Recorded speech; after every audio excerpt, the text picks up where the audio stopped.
Friends, VP ब्लॉग्समध्ये तुमचं स्वागत आहे.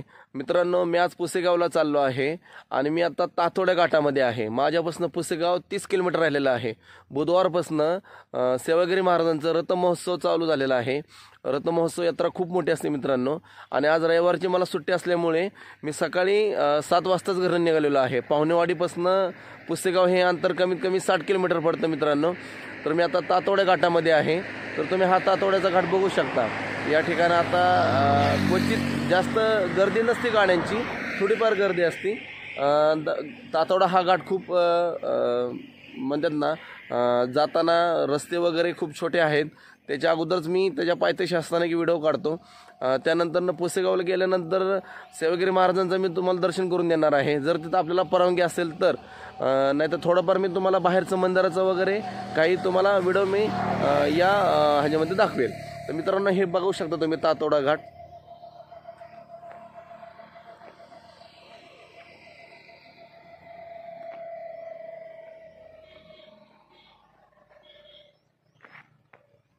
तर चला मित्रांनो, आपल्याला उशीर होतोय. आपल्याला जायचं आहे सेवागिरी महाराजांचं दर्शन घ्यायला. जय सेवागिरी महाराज की जय. हा जो गोंडस मुलगा दिसतोय, हा मला तातोडा जो घाट आहे ना, ते वरती मी आल्यानंतर ना तो मला दिसला. त्याने मला हात केला. मी गाडी थांबवली. बघू शकता. काय नाव तुझं? सचिन. सचिन पूर्ण नाव? सचिन अंकुश पोतेकर. हां, कितीला आहे तू? 8वी. बरं बरं. आणि आता तू तातोड्यापासून कुठल्या गावामध्ये राहतो तू? मांजरवाडी. मांजरवाडी. तातोडा ते मांजरवाडी हे अंतर कमीत कमी 25 किलोमीटर आहे मित्रांनो. आणि इष्टी सहसा येत नाही का तिथं? नाही, 8-8:30च्या दरम्यान. 8-8:30च्या दरम्यान. मग आता इष्टी तर मी तुला आणलं, बरोबर आहे का ना? तर मी तुला इथं सोडलं. आता तुझे किती पैसे वाचले? 25 रुपये. 25 रुपये वाचले. तर मित्रांनो, हे जे 25 रुपये वाचले, तर मी त्याला विचारलं की आता बुवा तुझे मी 25 रुपये तुझे वाचलेले आहेत, मग तू काय करणार? तर मग त्याने मला खूप छान उत्तर दिलं की मी माझ्या मित्रांबरोबर पुसेगावला सेवागिरी महाराजांच्या दर्शनाला जाणार.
जेवढं महाराजांनी इथं पुसेगावमध्ये काय केलं आहे, सगळ्या गोष्टी इथं सांगितलेल्या आहेत. मंदिर आहे, त्याबरोबर हा सगळा पूर्ण मठ आहे. सगळ्या गोष्टी बघू शकता मित्रांनो. त्यानंतर हे त्याबरोबर काही महाराजांचं आहे, तुम्ही दर्शन घ्या मित्रांनो. हा खूप चांगला योग आहे, तुम्हाला दर्शन मिळते. सेवागिरी महाराज की जय.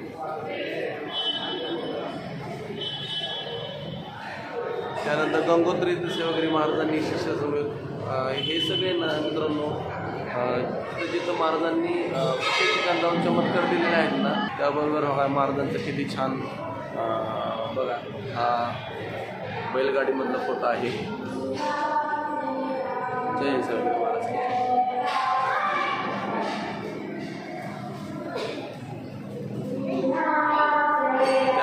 आल्यानंतर मध्ये करोना आला होता, तर करोना नियमाचे पालन करा असाही त्यांनी एक संदेश दिलेला आहे चांगला.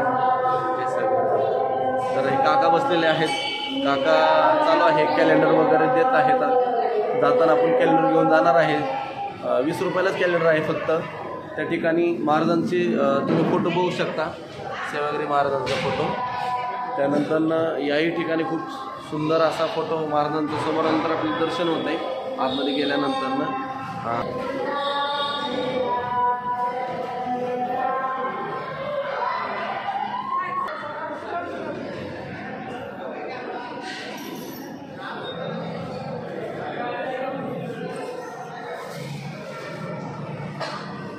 सुंदर अशा फुलाचं डेकोरेशन वगैरे मंदिराला केलेलं आहे, पाहू शकता तुम्ही.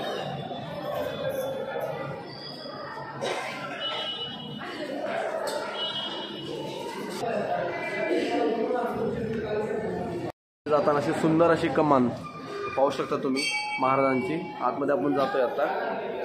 तर ह्या ठिकाणी सेवागिरी महाराजांची मूर्ती आहे. मित्रांनो दर्शन घ्या. दर्शनाचा योग आलेला आहे, असं दर्शन मिळत नाही. पाहू घ्या तुम्ही दर्शन.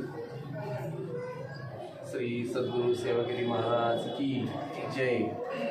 तर या ठिकाणी सुंदर असं गणपतीचं पण दर्शन तुम्ही घेऊ शकता. त्याबरोबर पण असं आतमध्ये जातो आता समाधी दर्शन घेऊया. आतमध्ये गेल्यानंतर ना समाधी आहे इथं महाराजांची.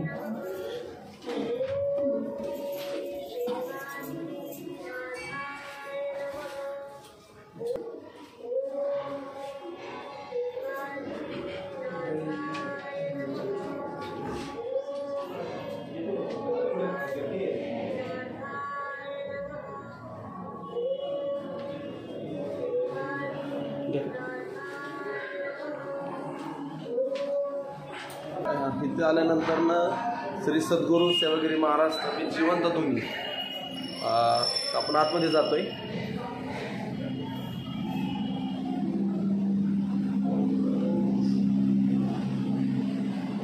आतमध्ये गेल्यानंतर आपण विचारूया त्यांना तर हे काय आहे याबद्दल जर थोडंसं सांगा ना. तर ह्यांना पण विचारूया. मी आहे अखंड 24 तास चालू असते वर्षानुवर्षे महाराजांनी समाधी घेतल्यापासून. आणि या धुनीचं महत्त्व असं आहे की संजीवन समाधी घेतल्यामुळे महाराजांनी जे तीर्थाटन केलेले आहे काशी बद्रनाथ चारधाम या तिकडचे जे भस्म आणलेले आहेत त्या भस्माची ही धुनी अखंड तेवत आहे. त्यामुळे हा जो भस्माचा प्रसाद म्हणून जे नेतात भाविक त्याच्यातून त्यांचे सर्व दुःख कष्टांचे निवारण होते. सर तुमचं नाव काय? सुशांत भागवत. आम्ही बारामतीवरून आलो आहे. वा वा. आम्ही दरवर्षी येतो. हो. माझा स्वतःचा यूट्यूब चॅनल आहे. मी जॉब करतो आणि थोडेफार आम्ही मंदिर काय असेल ना थोडं दाखवायचा प्रयत्न करतो. खूप दिवसापासून इच्छा होती की सेवागिरी महाराज दर्शन आमच्या यूट्यूबमधले चॅनल लोकांना व्हावे. काय नाव चॅनल? VP ब्लॉग्स म्हणून चॅनलचं नाव आहे. सर सबस्क्राईब करा. तुम्ही माहिती सांगितल्याबद्दल आम्हाला खूप भारी वाटलं. आमचं नक्कीच आमच्या यूट्यूबमधल्या फॅमिली सदस्यांना याचा लाभ होईल. श्री स्वामी समर्थ. विनंती करतो सर्वांना जरूर सर्वांनी पुसेगाव सुवर्णनगरी यावे आणि महाराजांचा आशीर्वाद घ्यावा. जय सेवा. श्री स्वामी समर्थ. होऊ शकतं मित्रांनो. तसं आता या सरांनी आपल्याला सांगितलं की हे विजत नाही. ही दुनिया आहे ना वर्षानुवर्ष अशीच आहे. यायचं त्याचा अंगारा घ्यायचा आणि घरी घेऊन जायचं. तुमचे सर्व नाश पाप सगळं नष्ट होतं. अंगारा आहे. अंगारा तुम्ही घरी जाऊन घेऊ शकता. त्यानंतर ना इथं काय चंदनाचं लाकूड आहे का? हे चंदन आहे. ओरिजिनल चंदन आहे. तर हे सरी असं उघडायचं आहे आणि उघडून चालल्यानंतर ना ते असा गंध लावायचा आहे.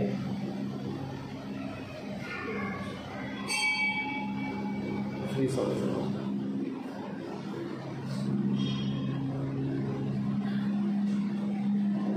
महाराजांच्या पावलांचे ठसे आहेत. पादुका आहेत या. श्री सेवागिरी महाराज की जय.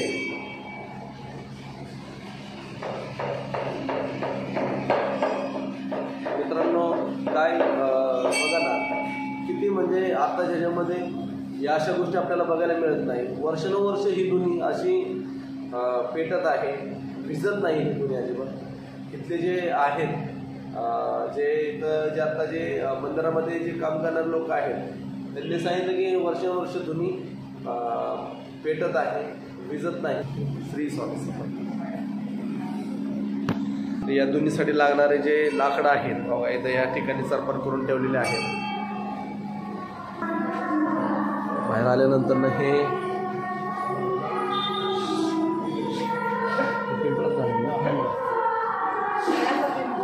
हे पिंपळ वृक्ष आहे. ज्या टाईमला सेवागिरी महाराजांनी भिक्षासाठी याच झाडांनी त्यांना पीठ दिलं होतं. ह्याही मित्र पिंपळाच्या झाडात तुम्ही दर्शन घ्या. खूप मोठा योग आहे दर्शन घेण्याचा.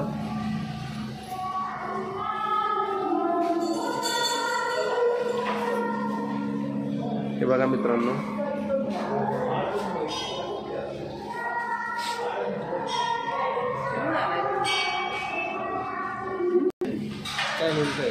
हो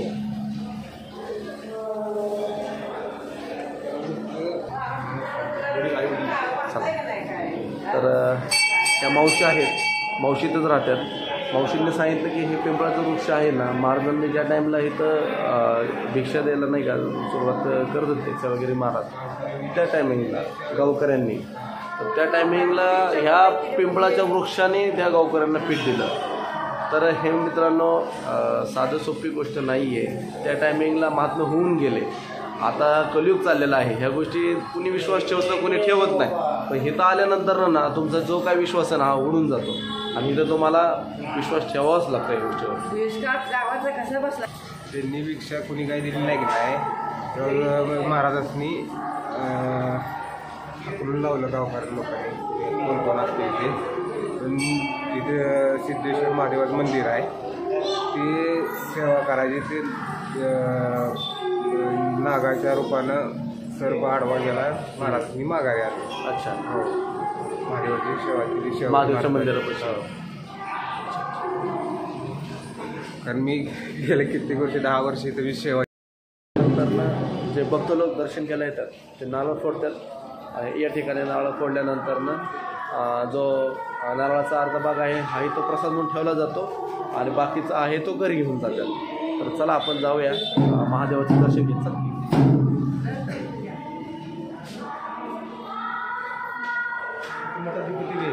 हो, आमच्या ओळखीचे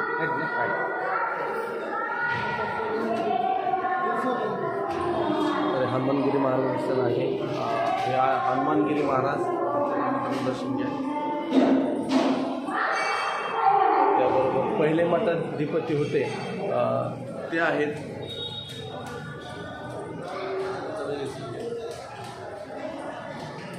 हर हर महादेव. सती माता. त्यानंतर हे सिद्धेश्वर मंदिर आहे. शेजारी सिद्धेश्वर मंदिर आहे. या ठिकाणी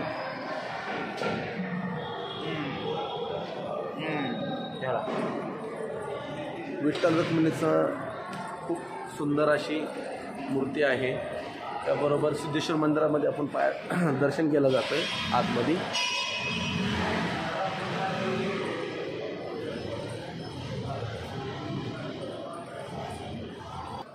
त्याबरोबर समोरच्या आवारामध्ये खूप छान नंदी आहे. तुम्ही नंदीचं दर्शन घेऊ शकता. या ठिकाणी नंदीचं दर्शन घेतल्यानंतर शेजारी गणपती बाप्पांची मूर्ती आहे. तर या ठिकाणी महामृत्युंजय मंत्र आहे. ओम त्र्यंबके यजामहे सुगंधी पुष्टिवर्धनम उर्वारुकबंधनाम मृत्युंजय महामृत. या महामृत्युंजय मंत्र म्हणल्यानंतर आपण आतमध्ये आपण दर्शन केलं जात आहे.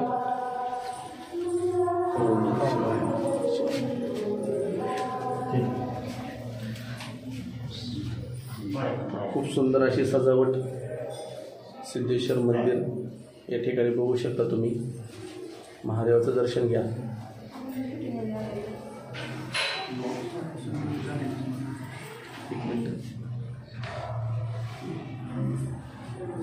आपण पण दर्शन घेऊया.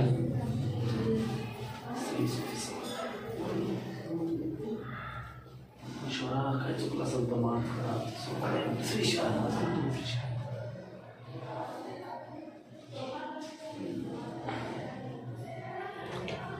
थँक्यू. तर आपण बाहेर जातोय. नागदेवताचं पण तुम्ही दर्शन घेऊ शकता.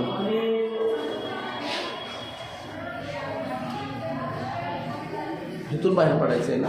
हो, इथून गर्दी असली की नाही. त्या साईडला. अजून काय काय आहे? ते अन्नदान कक्ष आहे ना आतमध्ये का? अच्छा अच्छा. इथून आत जायचं आहे. प्रसाद वाटप आहे. अन्नदान कक्ष आहे. त्यानंतर ही महाप्रसादाची वेळ आहे. दुपारी 12च्या आरतीनंतर महाप्रसाद होत आहे. 12:30 नंतर 3 नंतर हे अन्नदान आहे. आणि सेवागिरी करू शकतात. सेवागिरी महाराज देवस्थान ट्रस्ट कार्यालय आहे. काय तुम्हाला अडचण आली काय आलं तर तुम्हाला हे गोष्टी सगळं हे करण्यासाठी त्यांच्या गाडीत लागलेले आहेत. भला मोठा मठ आहे, बघू शकता मित्रांनो. खूप छान दर्शन झालं आहे आपल्याला आज. दर्शकगण येतात त्यांना बसायला पाहू शकता तुम्ही अशा प्रकारे बसायला जागा आहे. कुठं गर्दी नाही, गोंधळ नाही. इथं सेवागिरी महाराजांची समाधी आपण दर्शन घेऊन आलो.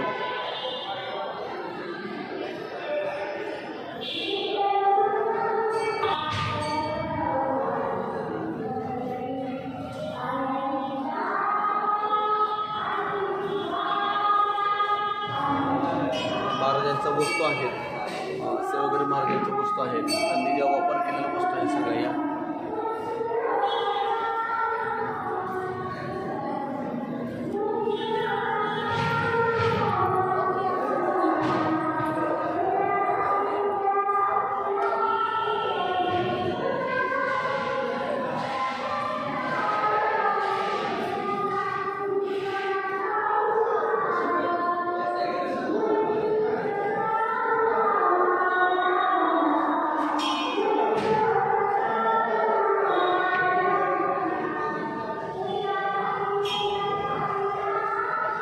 सेवागिरी महाराजांचा जुना फोटो आहे. त्याच्याबद्दल जुना फोटो आहे सेवागिरी महाराजांचा. तर त्याची सगळी जे त्यांनी वस्त्र आहे ते प्रदान केलेली. त्यानंतर त्यांच्या ह्या ज्या म्हणतात ना पादुकाचं पण तुम्ही दर्शन घेऊ शकता मित्रांनो.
ऐकायला सदा बुद्धीचा प्रसाद मोफत वाटप चालू आहे. तरी सर्व भावी भक्तांनी त्याचा लाभ घ्यावा विनंती.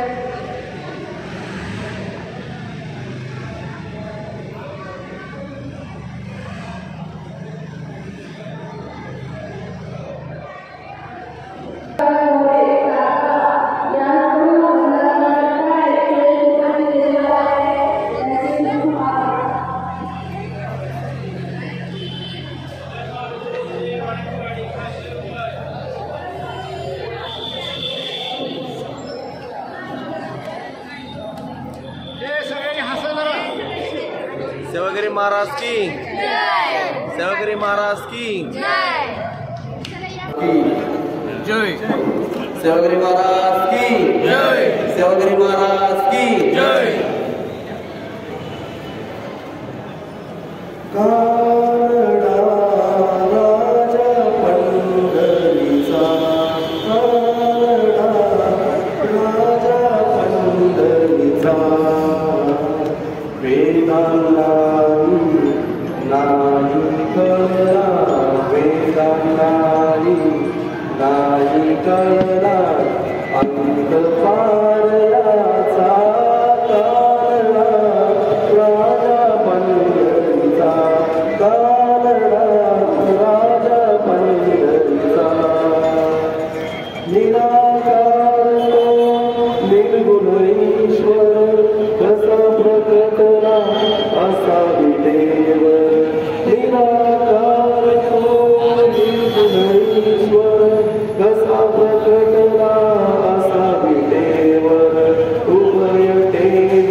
जाणून घेऊया की बाबा यात्रे दिवशी जो रथोत्सव बाहेर पडतो गावातनं तो कधी बाहेर पडतो किंवा त्या ठिकाणी आपण पाहतो की आता बऱ्यापैकी यूट्यूबला तुम्ही जर सेवागिरी महाराज जर टाकलं पुसेगाव तर सेवागिरी महाराजांचा रथ येतो.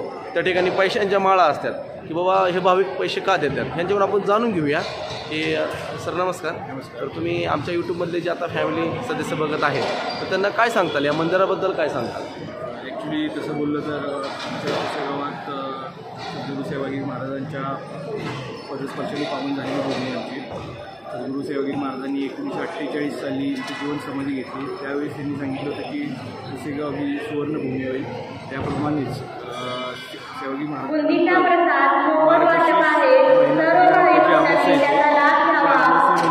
इथं रथोत्सव भरला जातो. रथोत्सवाला पूर्ण गावातून एक ग्रामोत्सवाची ग्राम प्रदक्षिणा काढली जाते. त्यामध्ये लोक प्रत्येकजण आपल्या पैशाच्या आपल्या परीने अधिक आहेत. काही लोक 100 रुपये 200 रुपये ते 1000 लाखो रुपयापर्यंत माळ करून पैशाची मांडतात.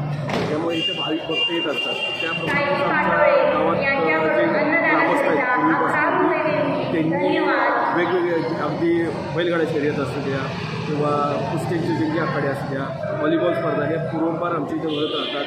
त्यामुळे इथले जे युवक आहेत किंवा अगदी ज्येष्ठ नागरिकसुद्धा असतील ते सुद्धा या ठिकाणी यात्रा बघण्यासाठी येतात, पाळणे असतात, जनावरांची दिंडी यात्रा असते, जनावरांचं बैल हे सर्व काही इथं भरलं जातं. मार्गशीर्ष महिन्याच्या अमावस्येच्या आदल्या दिवशी रथोत्सव असतो आमचा. यात्रा कधी चालू होते? यात्रा अगदी सुरुवातीला झेंडा प्रदक्षिणा म्हणून झेंडा मिरवणूक काढून चालू होते. मार्गशीर्ष महिन्याच्या अगदी 10 दिवस अगोदर चालू होते, अमावस्येच्या 10 दिवस अगोदर चालू होते. आणि यात्रा कधी समाप्त होते? यात्रा ही बक्षीस वितरण समारंभ म्हणजे जे काय बैलगाड्या शर्यतीवाले असतील किंवा जे किल्लार जनावरांचे प्रदर्शन भरतं त्यानंतर त्यांना बक्षीस वितरण देऊन यात्रा समाप्त केली जाते. आता हा रथोत्सव आपण बघत आहे, हा रथोत्सव मंदिरामध्येच राहतो का म्हणजे काय? नाही, ॲक्च्युली पहिल्या दिवशी ज्या दिवशी मुख्य दिवस असतो त्या दिवशी ग्रामदक्षिणा करून हा रथ जो आहे तिथं मंदिरात 10 दिवस ठेवला जातो. त्यानंतर भाविक भक्त येतात, आपल्या परीने आपापली दक्षिणा देतात, इथे अर्पण करतात आणि जी काही दक्षिणा जमा होते ती सेवागिरी देवस्थान ट्रस्टच्या माध्यमातून समाज कार्यासाठी वापरली जाते. ही वर्षानुवर्षाची परंपरा आहे. आता हे संजीवन समाधी आपण जे म्हणतो महाराजांच्या आतमध्ये आणि एक दुनी म्हणून आहे आतमध्ये, तर त्याबद्दल तुम्ही काय सांगताल? ॲक्च्युली ही जी दुनिया आहे की सेवागिरी महाराजांनी त्यावेळेस पेटवली होती त्यापासून म्हणजे कंटिन्यू चालू आहे, अजून ज्वलंत आहे की असं नाही की कधीच बंद पडलेली नाही. त्यातून जो भस्म तयार होतो तो लोक आपापल्या घरी घेऊन जातात, श्रद्धेने घेऊन किंवा जातात, घरी लावतात. आजारी व्यक्ती असेल त्याला तो लावतात किंवा कुठले अजून विविध प्रकारांवरून ते त्याचा वापर करतात आणि त्याच्यातून त्यांना लाभ होतो. छान तुम्ही माहिती सांगितली. श्री सेवागिरी महाराज की जय जय. श्री सेवागिरी महाराज की जय. थँक्यू, धन्यवाद. नमस्कार मित्रांनो, या ठिकाणी पुसेगावला आल्यानंतरनं सेवागिरी महाराजांचं दर्शन घेतल्यानंतरनं या ठिकाणी रॉयल अकॅडमीचे जे काही आपले मित्रमंडळे आहेत तिथं सेवागिरी महाराजांची सेवा करताना दिसले. त्या ठिकाणी त्यांचे सरही भेटले. तर रॉयल अकॅडमी आता बऱ्यापैकी फोकस आहे पोलीस भरतीचा. पोलीस भरतीमध्ये आता आपण बारामतीमध्ये बरेच आपण अकॅडमी बघतो, पण या ठिकाणी सातारा साईडला आल्यानंतर सातारचं नाव खूप आहे. त्या ठिकाणी मुलं भरती होतात, पण नक्की त्यांच्याकडून आपण जाणून घेऊया की असं त्यांच्याकडे काय आहे की बाबा तुम्ही मुलींना असं काय ट्रेनिंग देता की जेणेकरून ते लगेच भरती होतात. तर सरांशी पहिल्यांशी आपण भेटूया. सर नमस्कार, तुमचं नाव काय? अजय मधने. अच्छा सर, आम्हाला तुम्ही सांगा की रॉयल अकॅडमीबद्दल तुम्ही आम्हाला सांगा की काय सांगताल? कसं आहे, रॉयल अकॅडमी महाराष्ट्रात 1 नंबरची अकॅडमी आहे. इथं कुठल्याही मुलांचं किंवा मुलींचे फसवणूक केली जात नाही. इथं मुलांना व्यवस्थित प्रशिक्षण दिलं जातं, मुलींना व्यवस्थित प्रशिक्षण दिलं जातं. शक्यतो मुलींची जास्त काळजी घेतली जाते या अकॅडमीमध्ये. अकॅडमीची फी आपली मंथली 9,000 रुपये घेतली जाते, 3 महिन्याची 25,000 रुपये घेतले जाते. आणि हा साधारणतः कालावधी किती पिरियडचा असतो तुमचा? 1 वर्ष ते 6 महिने. तुम्ही असं सांगतात का हो नक्की होणारच म्हणून भरती? होणारच. अच्छा, आणि तुमचं सकाळचं कसं असतं, शेड्यूल कसं असतं तुमचं? सकाळी 5:30 वाजता आम्ही मुलांना उठवतो. ओके. 5:30 नंतर एक अर्ध्या तासात मुलं फ्रेश होतात. 6 वाजता मुलं परत ग्राउंडला येतात. ग्राउंडला आल्यानंतर 8 वाजेपर्यंत आमचं ग्राउंड चालतं. ग्राउंड झाल्यानंतर त्यांना लिंबू सरबत दिला जातो. लिंबू सरबत झाल्यानंतर मग मुलं फ्रेश होतात. नंतर नाश्ता करतात. नाश्ता केल्यानंतर 12:30 वाजेपर्यंत लेक्चर होतंय. लेक्चर झाल्यानंतर पोलीसवाले सगळे रेस्ट करतात. नंतर त्यांना जेवण दिलं जातं 12:30ला. 12:30 जेवण झाल्यानंतर रेस्ट करतात आणि 1:30 वाजता परत आर्मीचं लेक्चर सुरू होतं. अच्छा. आर्मीचं लेक्चर झाल्यानंतर 3 वाजेपर्यंत आर्मीचं लेक्चर चालतंय. आर्मीचं लेक्चर झाल्यानंतर पोलीसचं लेक्चर होतं एक. अच्छा. 3 ते 4 नंतर पोलीसचं लेक्चर होतं. पोलीसचं लेक्चर झाल्यानंतर 5 वाजता मुलं परत ग्राउंडवरती जाता. हे तुमचं परत 7 वाजेपर्यंत ग्राउंड चालतंय. शक्यतो संध्याकाळी जास्त पोलीसवाल्यांचं ग्राउंड घेतलं जातं, म्हणजे तुमचा गोळा वगैरे 100 मीटर नाही का. अच्छा. तर ते झाल्यानंतर पोरांचे प्रेझेंट घेतले जाते, रोल कॉल घेतला जातो. सगळे मुलं प्रेझेंट आहेत का बघितलं जातं. ते झाल्यानंतर त्यांना जेवण दिलं जातं. अच्छा. जेवण झाल्यानंतर मुलं लायब्ररी आता आपली लायब्ररी आत्ताच ओपन केली. मुलं एक 11-12 वाजेपर्यंत तिथं स्टडी करत बसतात. आणि आता बऱ्यापैकी आता मोबाईलचं मुलांना ॲड आहे, तर मोबाईलसाठी तुम्ही काय सांगताल? मोबाईल मुलांना अलाउड आहे. बरं. मुलींचं टाइम टू टाइम मुलींचं मोबाईल जमा घेतले जातं. अच्छा. आणि महिन्यातून तुमचं काय असं एक मोठं ट्रेनिंग शेड्यूल राहतं का की बाबा मुलांचं तुम्ही ट्रेनिंग घेतलं जातं की बाबा पोलिसांसाठी काय लागतं ह्या सगळ्या गोष्टी केल्या जातात का? मुलांचं लेखीचं म्हणाल तर प्रत्येक रविवारी मुलं पोलीसवाल्यांची टेस्ट असते, आर्मीवाल्यांची टेस्ट असते. अच्छा अच्छा. तर आता तुमचं किती संख्या आहे? मुलींची संख्या किती आहे? मुलांची संख्या किती आहे? मुलींची संख्या 35 एक आहे आणि मुलांची 75 आहे. टोटल एक 100 एक आहेत. साधारणतः फीचं कसं राहतं शेड्यूल? मंथली 9,000 रुपये. 9,000. त्यामध्ये तुम्हाला लेक्चर असते, परत ग्राउंड असते, जेवणाची वगैरे सगळी सोय, आणि महत्वाचं म्हणजे आपण 30 दिवस मांसाहार देतो मुलांना. अच्छा. मुलांना दिलं तर मुलांना काय अगदी बरोबर. कॅल्शियम गेलं तरच बोन्स त्यांचे चांगले राहणार आहेत. 30 दिवस मुलांना मांसाहार दिलं जातं. जेवणाबरोबर तुम्हाला जे व्हेज आहे त्यांना फ्रूट असते, लस्सी असते, पनीर वगैरे, कस्टर्ड वगैरे असते, त्यातला एक आयटम कुठला तरी असतो. आणि मुलांना रोज 2 नाश्त्याला अंडे असतात. अच्छा. आणि जी व्हेज आहे त्यांना केळी वगैरे काहीतरी असते. अच्छा. आता रॉयल अकॅडमी आणि अजून इथं किती अकॅडमी आहेत साधारणतः? बरेच अकॅडमी आहे तिथं. बरेच अकॅडमी. पण सगळ्यात जास्त रॉयल अकॅडमीचं भरपूर नाव आहे. तर छान वाटलं सर तुमच्याशी बोलून. सेवागिरी महाराज की, श्री सेवागिरी महाराज की, श्री सेवागिरी महाराज की, श्री सेवागिरी महाराज की. तुम्ही सगळी रॉयल अकॅडमीला आहेत ना? ठीक आहे. तुम्हाला सगळ्यांना शुभेच्छा. तुम्ही सर्वजण पोलीस भरती होणार आहे. फक्त श्री सेवागिरी महाराजचं नाव घ्या आणि पावल पुढे टाका. पुन्हा एकदा म्हणूया, श्री सेवागिरी महाराज की, श्री सेवागिरी महाराज की, श्री सेवागिरी महाराज की, श्री स्वामी समर्थ.